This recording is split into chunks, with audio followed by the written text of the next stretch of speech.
Former 911 operator, I don't tell you stories to scare you, but to prepare you. This is another one of the supernatural ones that came in as a DM. This one came from a mom who said that her toddler did something that still haunts her to this day, and her daughter is now a teenager. Mom and daughter were playing in the living room with her toys when her daughter suddenly stops, looks towards the staircase, and waves, smiling, and she goes, "Hi." Mom turns around, and there's nothing there. No shadow, no sound. She asks, "Who are you waving at?" And her daughter goes, "The man."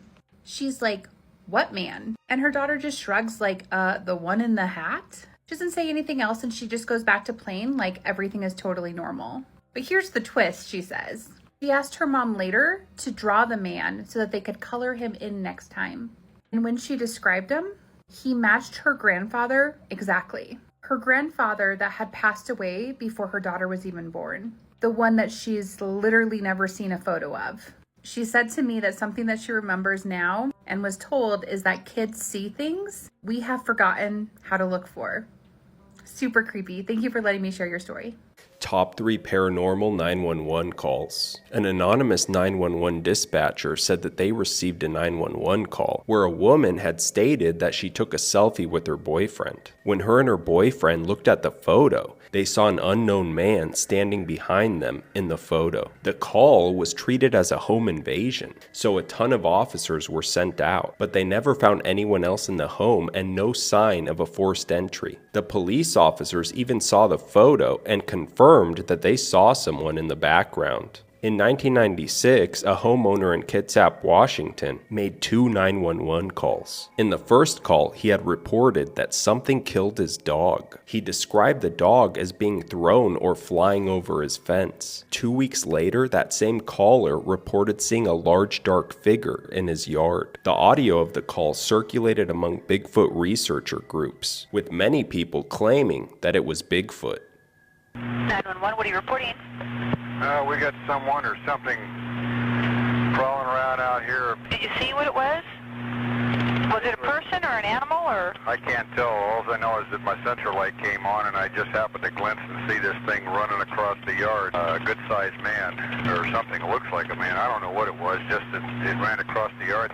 Okay. You've had problems in the neighborhood before? Yeah, my dog was killed here just recently. I don't know what it was. Whatever it is, it's running. I couldn't catch it if I was going to chase it. But whatever it was standing up. I'm out here looking through the window now and I don't see anything. I don't want to go outside. Jesus Christ, you better... Sir? Dio! Hello? Get somebody out here. What's going on now, sir? That son of a bitch is about 6'9", I don't know. Do you see him now, sir? Yes, I'm looking right at him. Uh-oh. Okay, hang on. He's right... Is he in your yard, sir? Yeah, God, he's big. Okay, what's he doing in your yard? He's looking at me. Oh, and the guy is on foot. I don't know what... It's a big... real big person. That's all I can say. Okay, but it is a person. Yeah, I'd say it was a person, somebody really big. But he's all in black. Is he a black male or a white male? Did you actually see whether, or was he just wearing black? He's all black and he's big. He is big. In 2016, a 911 dispatcher in Pueblo, Colorado, got a chilling call from a local funeral home at 3 a.m. in the morning. When they answered, the line went dead. Dispatchers tried calling back, and this time, someone picked up. But all they heard was static, no voices. Officers rushed to the scene, but when they arrived, the building was locked, completely dark, and no one was inside. Others say that when you listen to the call, you can hear some voices in the background. This is Erica. How can I help you?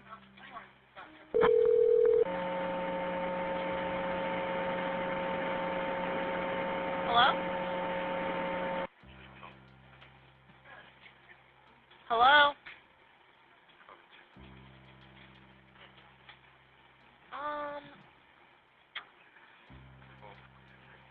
Hello?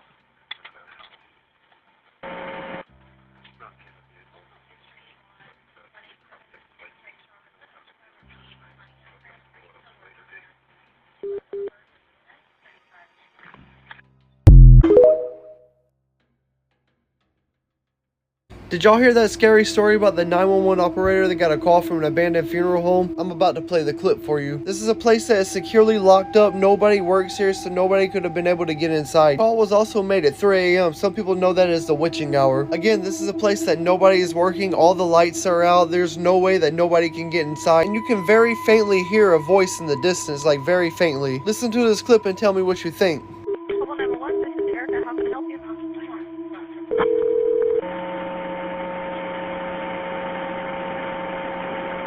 Hello? Hello?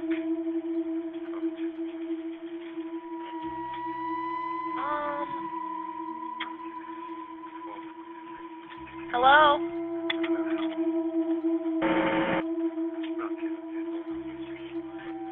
What do you guys think? Y'all have an explanation for this? Let me know in the comments.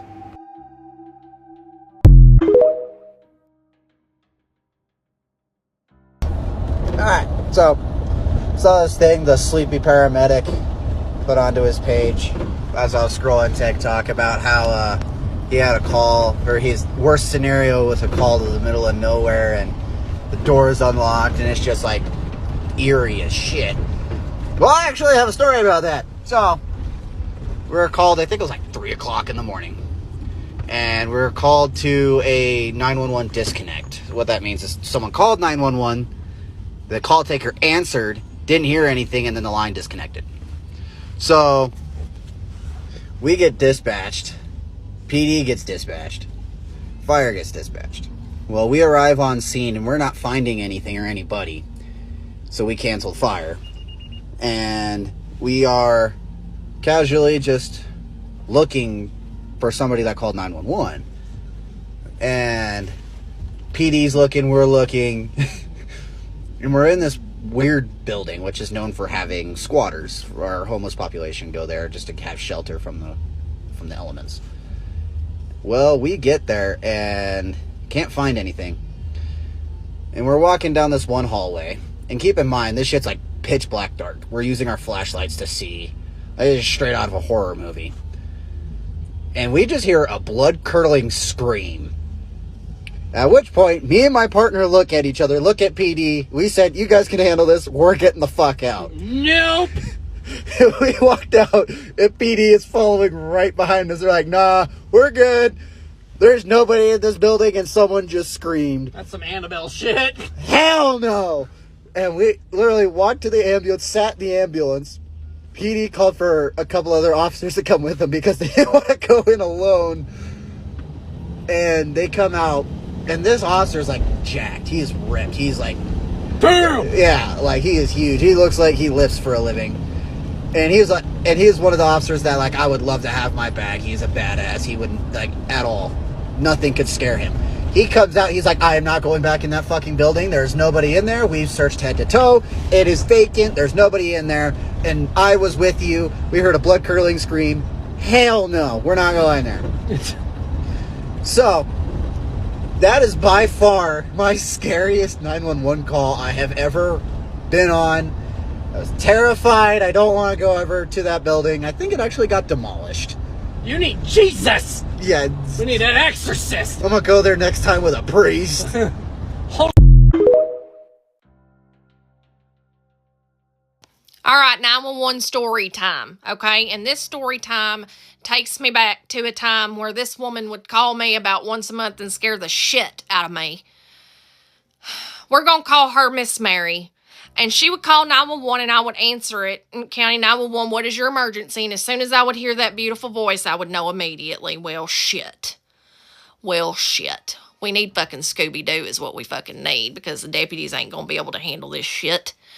So she calls me one night and she says, Miss Jennifer, there's a demon in my house. It's black and hairless and it's crawling around the walls and on the ceiling. And I'm like, it's a what and a where now? What the fuck did you just say to me? Did you just tell me something's crawling around the fucking ceiling of your house? Because if you did, I'm going to call the church. We need to call the Pope. What the hell do you want a cop to do about this? And to top it all off, the only damn deputy I had available was Deputy Dick, of all people. So she's telling me and she's saying it's growling at me. It's right above me right now. I'm sitting in my recliner, Miss Jennifer, and it is right above me.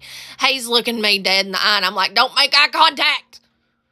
Say a prayer. Let's pray. What the fuck am I supposed to do? So I send Deputy Dick, who knows the address and the person real well. It was one of those people that you go out and you calm them down and you put them to bed and everything's fine. He goes on out there, okay? So there I am. I'm listening to this woman for a good probably 20 minutes of her telling me that this thing's growling at her and it's talking to her and it's quoting scripture. And I'm just like, I rebuke this in the name of Jesus. Amen. Hell to the no. Hell to the no. Well, then I'll be damned. Deputy Dick pulls up.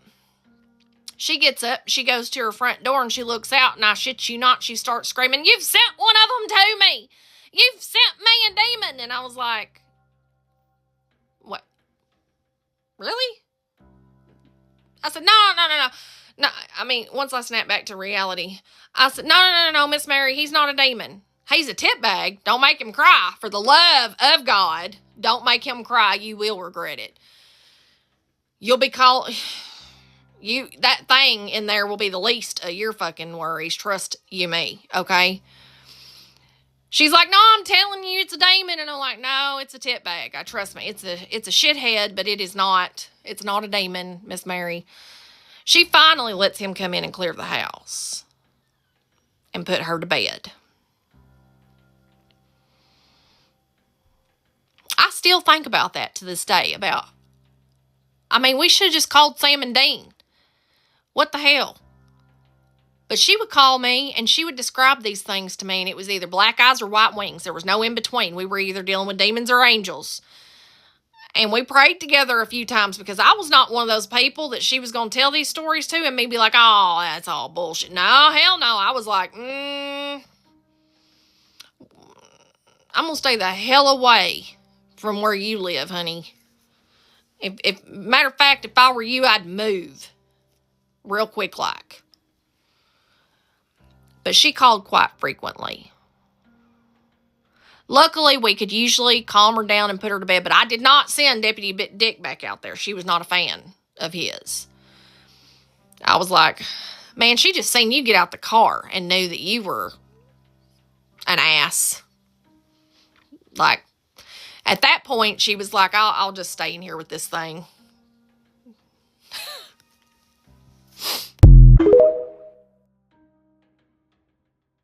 One of the scariest stories that I've ever heard is about a man named Scott Chance who mysteriously disappeared along with his two neighbors back in 2015. The story itself is already so scary, but to me what makes this so terrifying is the 911 call from that night that was released. I'll play it for you in a second, but essentially for a little backstory, on December 9th, 2015, Scott called the Los Angeles Police Department because he could see someone breaking into his neighbor's house across the street. The neighbor left town for a week and had given Scott a spare key because he was expecting a package and wanted Scott to grab it for him. So the house was supposed to be empty, but in the shadows that night, Scott could see someone moving around inside the house. So while Scott is on the phone with the police, he's describing what he's seeing, which appears to be a man dressed in all black. But now that man walks out of the house and breaks into the next door neighbor's house as well. That house belongs to a woman named Susan Greer, and she is home, so Scott's begging the operator for help. But the operator explains that there was a huge accident nearby, like a massive pileup, so all of the available units are preoccupied with that. The operator says that they're expected to arrive in 15 minutes and to just stay quiet, keep the lights off, and lock the doors if they aren't already. So Scott keeps watching even though he's freaked out, but then he sees that there are multiple people breaking into his neighbor's houses, not just one person. He then sees someone break into the house next to Susan's, and that house is owned by a man named Cole Hart. Scott explains in the call that he can hear them, but he can't understand them. Like, it doesn't sound like English, but also that it sounds like they're chanting, and you can actually hear this in the background of the 911 call. You're hearing this voice?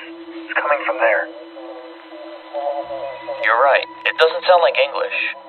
Sounds like chanting, doesn't it? Like in a church or something. Just listen. Be quiet and listen.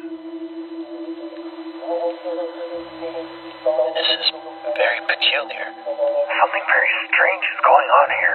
But then one of the men sees Scott, so the operator tells him to grab a weapon and hide, and he's kind of walking him through what to do if they were to find him. Before the call disconnects, you can hear them breaking into Scott's house and kicking down the door to where he's hiding. And what makes this 911 call so terrifying are Scott's final words. He kept saying, "They're not people," over and over again, and then the call ends. Just listen. They're here.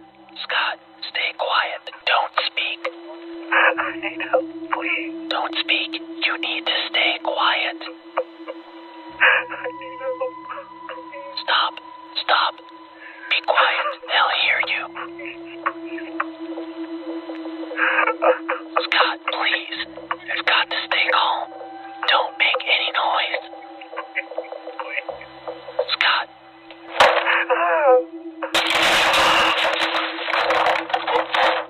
Scott, talk to me. They're not people. What? Scott, what did you just say? They're not people. What? They're not people. They're not people. Scott, what's going on? They're not people. Scott? They're not people. Police ended up arriving to Scott's house just 5 minutes later, but he was nowhere to be found. In fact, all of the houses mentioned in that call were found vacant. No bodies, just gone. The only pieces of evidence left behind were these 3 photos that surfaced after the incident. They were taken at Scott's house after he disappeared, and it really looks like blood. Scott Chance, Susan Greer, and Cole Hart have never been found, and to this day, whatever happened to them that night remains a mystery. 911, what are you reporting? I got a strange going on out here. Something just killed my dog. Something killed your dog? My dog went flying through the air over the tree. I don't know how it did it. That was a real 911 call made in the year 1990 in the area of Kitsap, Washington. In the phone call, a man calls claiming that something grabbed his dog, threw it over his 9-foot privacy fence, ultimately unaliving it. And the next time that he would call, it would be far, far worse. I'm out here looking through the window now and I don't see anything. I don't want to go outside. Now, the area of Kitsap, Washington has been known to have various sightings of something that's unexplained. Many people refer to this thing as Sasquatch or Bigfoot, but ultimately no one really knows. Now, in this particular phone call, he had called claiming that something ultimately unalived his dog and that something is crawling around in his backyard. He doesn't quite know what it is until this thing kind of stands up on him. So whatever it was standing up. Revealing itself, and he kind of gets an idea of what it is that he's looking at. And the whole thing is caught on audio. Did you see what it was? Was it a person or an animal or? I can't tell. Now, I'm not going to confirm or deny what this thing is. I'll let you be the judge. Here's the audio. I'm out here looking through the window now and I don't see anything. I don't want to go outside. Jesus Christ, you better... Sir? Dia! Hello? Get somebody out here. What's going on now, sir? That son of a bitch is about 6'9", I don't know. Do you see him now, sir? Yes, I'm looking right at him. Uh-oh. Okay, hang on. He's right... Is he in your yard, sir? Yeah, God, he's big. Okay, what's he doing in your yard? He's looking at me.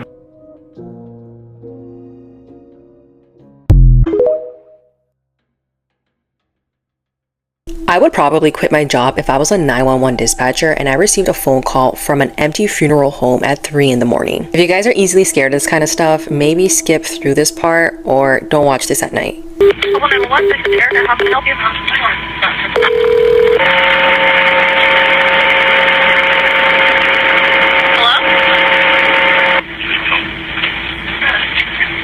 Hello?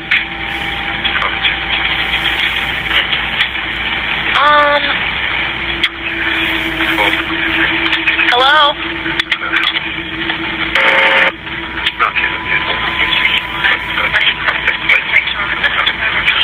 This happened in Colorado a few years ago, and it's probably one of the creepiest things I've ever watched because not only did this 911 call go through the first time, but it gets disconnected, so the dispatcher calls back and the call gets answered at the funeral home. I mean, all you can really hear is loud static, but a lot of people have said that they can hear a soft male voice saying send help or help me. I listened to this audio multiple times, okay, and you can actually kind of hear it. But besides these noises, no one actually responds or has a real conversation with the dispatcher. And apparently that's because no one was actually inside the funeral home at that time. The cops arrived to the funeral home shortly after this call was made, and it turns out that it was closed. No one was in there, and they even followed up with the people that worked at this funeral home, and they told them that no one had been in there all night.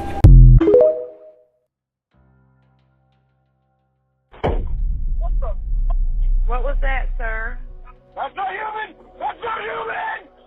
What you're hearing is a real 911 call from North Carolina that went viral this week. And when I first heard this, I knew exactly what he was talking about. Later interviews with him proved that I was right. Think if you took skin and put it on a human skull and stretched it thin. At first, this man saw what he thought was a bloodied man on the side of the road. What happened next is one of the most terrifying crawler encounters ever caught in real time. Imagine a dark stretch of a country back road, headlights cutting through the trees, and a bloody figure on the shoulder that looked like someone who needed help. But as the caller slowed down, something big leapt right into the back of his truck. And in that moment of raw panic, well, you heard it. It's not human.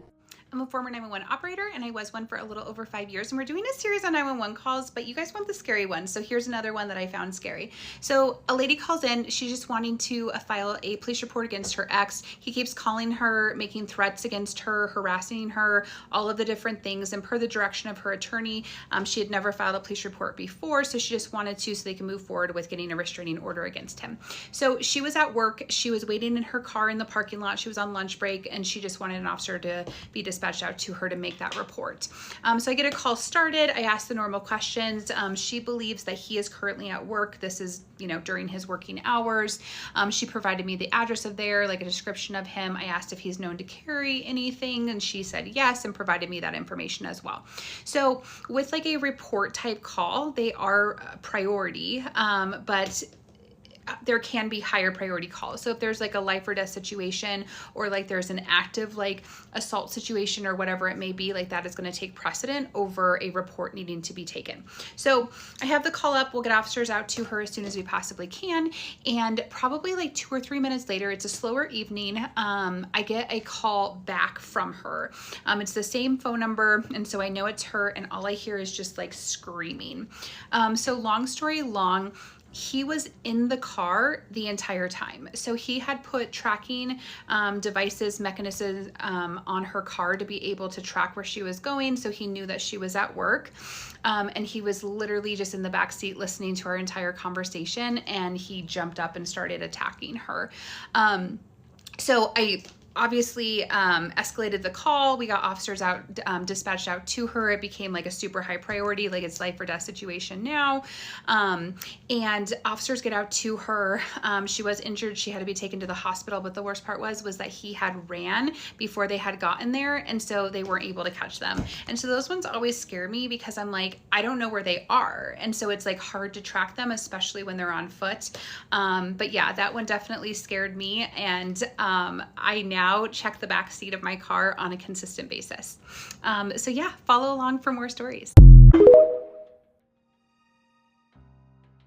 True stories from first responders from Jessica M. Thomas. One night we get a call to do a wellness check for someone who had dialed 911 but didn't respond to the operator. When we pull up to the address, the house looks very quaint, and a little old lady comes and greets us at the door. We asked her if she knew who placed the call, and she said it wasn't her, and that she lived alone since her husband had died. We barely get back to the station before a call comes in again. Same address. So we drive back out, talk to the little old lady, and then leave again. And just as we get back into the station, same call, same address, no response. We drive out there again, believing that the little old lady might be confused. But this time when we pull up to the driveway, she wasn't there to greet us at the door. Actually, there was no reply to the door, but it was unlocked. We take a peek inside to find the little old lady on the floor, and she wasn't breathing. We rushed in to help her and got her to the hospital in stable condition. When she woke up in the ambulance, she was still claiming that she never called 911 and that we arrived almost immediately after she fell. It's a 15-minute drive from her house to the station. Before she was admitted to the hospital, she asked me and another EMT if we could bring her knitting needles and a bag of clothes back to the hospital for her. I offered to pick her stuff up because I had a friend who lived in that area, and we were going to go hang out anyway. I pick up my friend and drive to the lady's house. I ran inside to grab the bag of knitting stuff while my buddy sat in the car. I was just about to leave when I swear I felt a hand on the back of my shoulder and a voice say, "Thank you." When I get back to the car, my friend asks, why couldn't that lady's husband just bring her stuff to her? I explained that her husband was dead. But then they said, who is that guy in the window just waving at me? I refused to believe in anything supernatural, so I called the police and asked them to do a sweep of the house to make sure there was no squatters in there. But the house was completely empty and there was nobody in it. I later brought my friend to the lady to take her stuff to her, and he started to describe the old dude who was in the window. But the old lady almost immediately started tearing up and said, "That's my Harold." The end. On August 11, 2020, police dispatchers in Pueblo, Colorado received what they referred to as an abandoned 911 call at 3:30 in the morning. An abandoned 911 call is when the dispatcher answers the phone only to have the caller hang up. Worried for this person's safety, they called the line back. This time, something answered.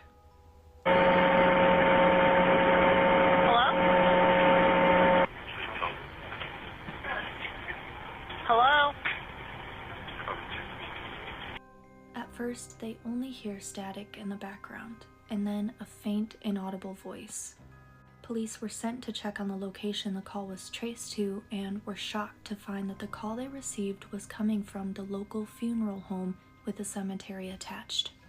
Police anxiously went to make their way inside, but were quickly spooked when they found the entire building to be locked up with all of the lights off and nobody in sight.